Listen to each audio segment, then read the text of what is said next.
विधानसभा चुनाव में जेजेपी की दुर्गति के पक्के आसार नजर आते हुए उसके 100 से ज्यादा नेता पार्टी को छोड़कर जा चुके हैं। जेजेपी के आधा दर्जन विधायकों के अलावा आधा दर्जन के करीब ही चेयरमैन भी पार्टी को छोड़कर जा चुके हैं। अब जेजेपी के लिए कहीं से भी अच्छी खबर, अच्छा माहौल नजर नहीं आता है और यही वजह है कि जेजेपी के अधिकांश बड़े नेता उसे छोड़कर जा चुके हैं। लेकिन इन नेताओं के लिए जेजेपी अब भी गले की फांस बनी हुई है। ये गले की फांस क्यों बनी हुई है, इसे जानने के लिए आज की इस खरी खरी खबर को जरूर सुनिए।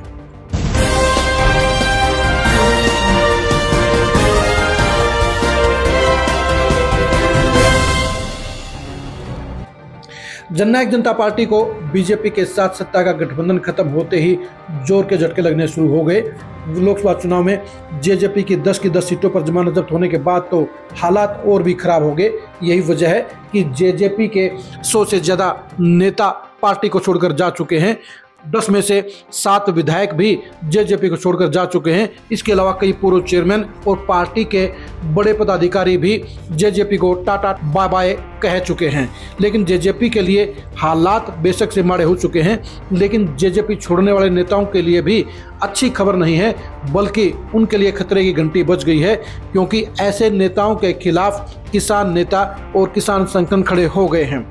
जेजेपी के 7 विधायकों में से 3 विधायक कांग्रेस को ज्वाइन करना चाहते हैं और 4 विधायक बीजेपी के द्वारे पर खड़े हैं। जो नेता कांग्रेस को ज्वाइन करना चाहते हैं या कर चुके हैं, उनमें शाहबाद के विधायक रामकरण शामिल हैं, उनमें गुलाचिका के विधायक ईश्वर सिंह शामिल हैं और इसके अलावा टोहाना के विधायक और पूर्व मंत्री देवेंद्र बबली भी शामिल हैं। जो विधायक के तौर पर बीजेपी में ज्वाइन करना चाहते हैं, उनमें पूर्व मंत्री अनूप धानक शामिल हैं, उनमें बरवाड़ा के विधायक जोगीराम सिहाग शामिल हैं और इसके अलावा रामदास तुर्जाखेड़ा भी शामिल हैं। जो बड़े नेता कांग्रेस के टिकट चाहते हैं, उनमें आंसी के पूर्व प्रत्याशी राहुल मक्कड़ भी शामिल हैं। इसके अलावा जो बड़े नेता बीजेपी के टिकट चाहते हैं, उनमें पवन खरखुदा शामिल हैं और बड़ौदा के पूर्व प्रत्याशी भूपेंद्र मलिक भी शामिल हैं। लेकिन इन सभी नेताओं के लिए दिक्कत इसलिए पैदा हो गई है कि किसान संगठनों ने इनके खिलाफ फिर से मोर्चा खोल लिया है। किसान नेताओं ने कांग्रेस को साफ तौर पर चेतावनी दे दी है कि ऐसे नेताओं को पार्टी टिकट देने से गुरेज करे, परहेज करे, क्योंकि ये नेता किसानों के विरोधी रहे हैं। इन नेताओं ने किसान आंदोलन के समय चुप्पी साधे रखी और किसानों का साथ नहीं दिया। इसलिए ऐसे नेताओं को अगर कांग्रेस टिकट देगी तो उनका विरोध किया जाएगा, उनको हराने का काम किया जाएगा। अगर ऐसे नेताओं को टिकट देगी तो जाहिर सी बात है उन्हें परेशानी होगी और कांग्रेस के लिए भी ये टिकट बेकार हो जाएंगी, क्योंकि अगर किसान नेताओं और किसान संगठनों ने कांग्रेस के इन प्रत्याशियों का विरोध किया तो उनके लिए भारी समस्या पैदा हो जाएगी। बीजेपी के खिलाफ तो किसान संगठन और किसान नेता पहले से ही लामबंद हैं, इसलिए बीजेपी ज्वाइन करने वाले जेजेपी के नेताओं को भी परेशानी होगी। लेकिन बीजेपी का वोट बैंक और बीजेपी के वोटर पहले से ही इस बात को जानते हैं, इसलिए ये नेता मेंटली तौर पर पहले से ही इस बात को लिए तैयार हैं कि किसान संगठन और किसान नेता उनका विरोध करेंगे, चुनाव में उनकी खिलाफत करेंगे। लेकिन दिक्कत तो कांग्रेस को ज्वाइन करने वाले और कांग्रेस की टिकट चाहने वाले नेताओं की है, क्योंकि किसान संगठनों और किसान नेताओं के विरोध के चलते अब कांग्रेस हाईकमान को भी इस बात को सोचना होगा, हुड्डा फैमिली को भी इस बात का सोचना होगा कि अगर उन्होंने जेजेपी के पूर्व नेताओं को टिकट देने का फैसला लिया और किसान नेताओं और किसान संगठनों ने उनको हराने के लिए फील्ड में काम किया, उनको विरोध किया, तो ऐसे में कांग्रेस की आधा दर्जन सीटें खराब हो सकती हैं। कांग्रेस के लिए सत्ता का दरवाजा दूर रह सकता है।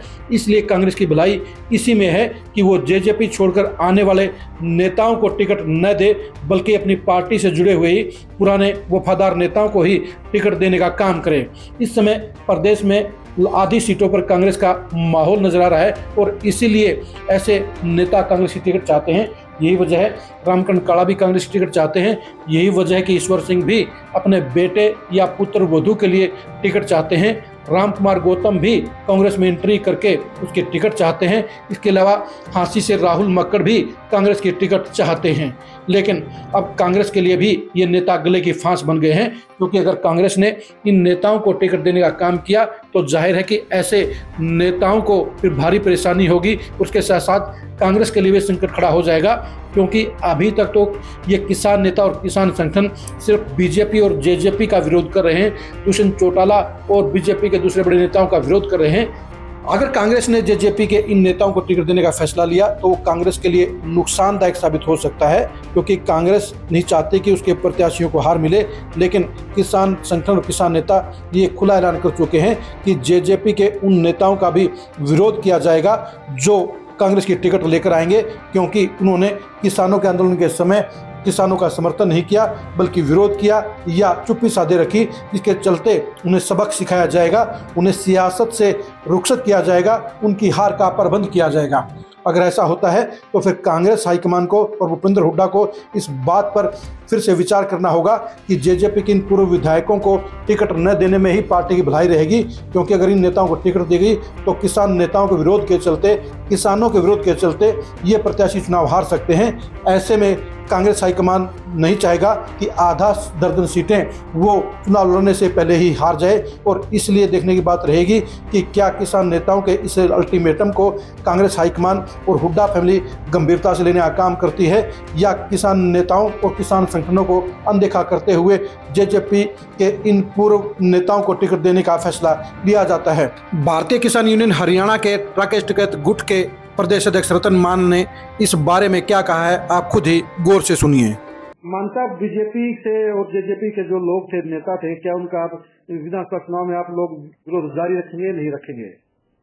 और देखिए, जो किसान आंदोलन के गद्दार जो पॉलिटिकल नेता है, मैं तो यही कहना चाहूंगा उसमें कि ऐसे लोगों का राजनीति में कोई स्थान नहीं रहना चाहिए, और वो मौका परस्ती के साथ और किसान आंदोलन की गद्दारी करने के बाद जो अपना भविष्य दूसरी पार्टियों में जो तलाश रहे हैं, मेरा उन दलों के जो शीर्ष नेता है उनसे है कि ऐसे लोगों से दूर रहे, क्योंकि चोला बदलने से इंसान साफ सभी का नहीं हो सकता।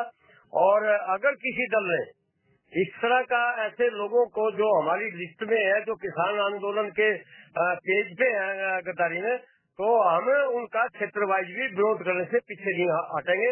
जिस तरह से उन्होंने हमारे किसान आंदोलन का विरोध किया, तो उनके चुनाव में उससे भी ज्यादा तरीके से हम उनका चुनावी विरोध करेंगे। यानी कि दो लोग जो है, जो बीजेपी और जेजेपी के प्रत्याशी का विरोध तो आप करेंगे, साथ में जो जेजेपी के नेता जो है अब कांग्रेस की टिकट मांग रहे हैं, आप उनका भी विरोध करेंगे।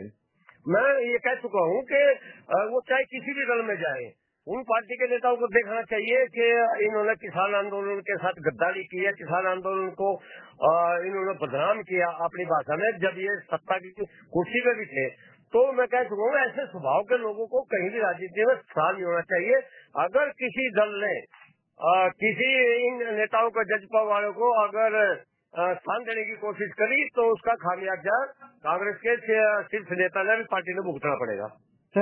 आपने सुन लिया होगा कि किसान नेता साफ तौर पर कह रहे हैं कि अगर कांग्रेस हाईकमान ने जेजेपी के पूर्व नेताओं को टिकट देने का काम किया तो वो उनका समर्थन नहीं करेंगे, बल्कि इन प्रत्याशियों का विरोध करेंगे और उन्हें हराने के लिए हर मुमकिन कोशिश करेंगे। यानी इन नेताओं को टिकट देना कांग्रेस के लिए फायदे का नहीं बल्कि घाटे का सौदा रहेगा, और ऐसे प्रत्याशी चुनाव हारने की कगार पर ज्यादा रहेंगे। इसलिए देखने की बात रहेगी कि कांग्रेस क्या अब रिस्क लेने का काम करेगी, या किसान नेताओं और किसान संगठनों के ऐलान और अल्टीमेटम की गंभीरता को समझते हुए ऐसे नेताओं को टिकट देने से परहेज करेगी। जेजेपी नेताओं के बीजेपी और कांग्रेस में भविष्य को जानने के लिए आप खरी खरी न्यूज़ के साथ बने रहिए। जेजेपी के नेता क्या परफॉर्मेंस करेंगे, उनका रिपोर्ट रहेगा, उनका सियासी परिणाम क्या रहेगा, उसको जानने के लिए भी आप खरी खरी न्यूज़ के साथ बने रहिए। आप हमारे फेसबुक पेज को फॉलो कीजिए, आप हमारे यूट्यूब चैनल को सब्सक्राइब कीजिए। नमस्कार।